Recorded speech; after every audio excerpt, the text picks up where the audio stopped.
Welcome to my new video. आज की इस वीडियो में हम एकदम क्रिएटिव फोटो एडिटिंग करने वाले हैं, कुछ इस टाइप की। आज से पहले ये एडिटिंग आपने कभी भी नहीं देखी होगी, बट आज की इस वीडियो में हम इस एडिटिंग को सीखने वाले हैं स्टेप बाय स्टेप, एकदम इजी तरीके से। आज की इस वीडियो में मैं वॉइस ओवर नहीं करने वाला क्योंकि मुझे थोड़ा सा कोल्ड है। प्लीज भाई आज इसे एडजस्ट कर लेना। एंड इसमें कोई भी हार्ड स्टेप नहीं है, आप देख कर भी अच्छे से समझ सकते हो। अब भाई वीडियो को करते हैं स्टार्ट।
अब मैं आपको बता देता हूँ बैकग्राउंड पीएनजी आपको कैसे डाउनलोड करनी है। तो भाई बैकग्राउंड एंड पीएनजी का लिंक आपको मिल जाएगा डिस्क्रिप्शन में, वहां से आप इजीली डाउनलोड कर सकते हो। एंड जैसे जैसे मैं पीएनजी को एडजस्ट कर रहा हूँ सेम उसी तरीके से फिर आपको अपनी फोटो में पीएनजी एडजस्ट करनी है। तो ध्यान से वीडियो को देखो एंड सारा कुछ अच्छे से समझो।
ऑरेंज कलर हमारी स्किन का कलर होता है, इसलिए आप अपनी फोटो के हिसाब से ऑरेंज कलर को एडजस्ट करना, मेरी तरह सेम मत रखना।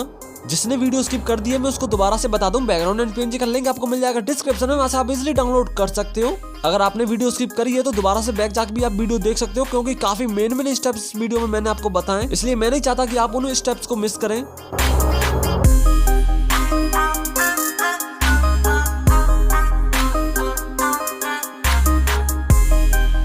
नेक्स्ट टूल पे क्लिक करेंगे और इसे एडजस्ट करने के बाद हमारी एडिटिंग कंप्लीट हो जाएगी। और भाई आप देख सकते हो काफी क्रिएटिव एडिटिंग लग रही है। और इस वीडियो पे लाइक हम रखते हैं 100 लाइक का, तो प्लीज कंप्लीट करा देना। ऐसी डेली क्रिएटिव एडिटिंग वीडियोस देखने के लिए इस चैनल को सब्सक्राइब करना मत भूलना। मिलते हैं किसी नेक्स्ट वीडियो में नई क्रिएटिव एडिटिंग के साथ, तब तक के लिए टेक केयर, बाय बाय।